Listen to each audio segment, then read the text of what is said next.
Om Swastiastu. Perkenalkan, nama saya Nika Dek Mulyani, absen 18 dari kelas 12. Baik, di sini saya akan membahas tentang pengaruh agama dan kebudayaan Hindu-Buddha terhadap kehidupan masyarakat di Indonesia hingga masa kini. Baik, yang pertama kita akan membahas aspek bahasa dan tulisan. Budaya aksara. Sebelum budaya India masuk, masyarakat kita belum mengenali tradisi aksara. Masuknya kebudayaan Hindu-Buddha mengantarkan masyarakat Nusantara ke budaya tulis atau masa aksara. Kebudayaan Hindu-Buddha memperkenalkan hidup Pallava dan bahasa Sanskerta. Hidup Pallava menjadi dasar dari huruf-huruf lainnya di Indonesia seperti huruf Kawi, huruf Jawa kuno, Bali kuno, Lampung, Batak, dan Bugis Makassar.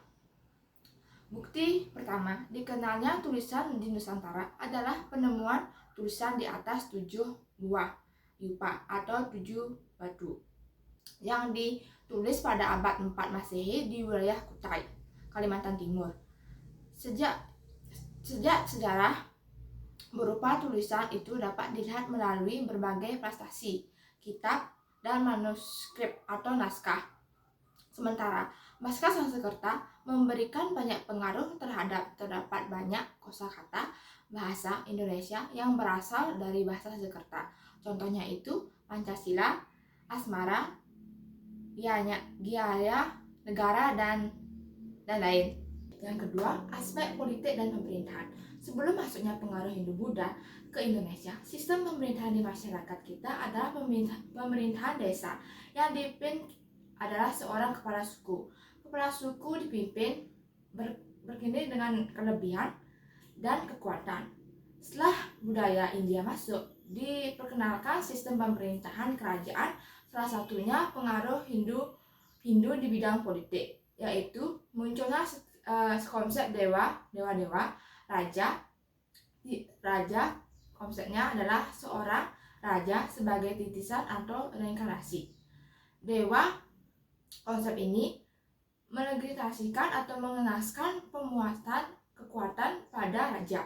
Dari konsep ini, Indonesia mulai mengenal sistem pemerintahan kerajaan di negara sebagai pemimpin tertinggi.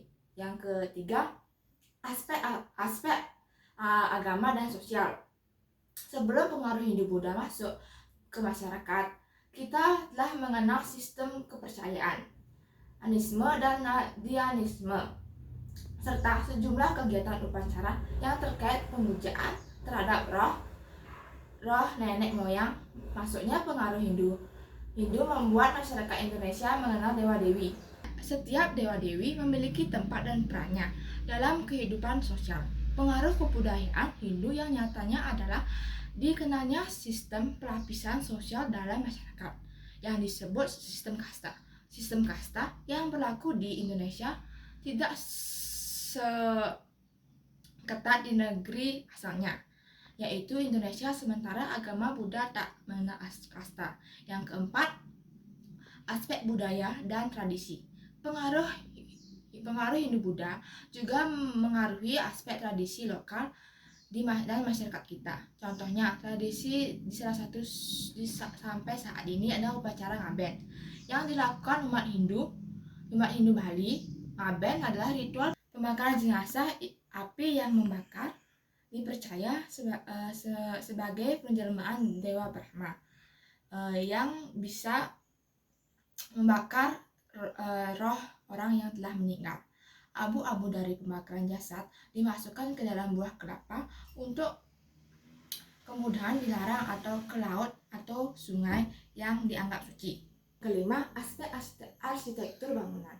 Pengaruh masuknya kebudayaan Hindu-Buddha di Indonesia di bidang arsitektur bangunan adalah munculnya bangunan berupa candi. Candi yang ditemukan di Indonesia pada umumnya adalah perwujudan dari artikulasi atau percampuran dua budaya antara budaya Nusantara dan budaya Hindia.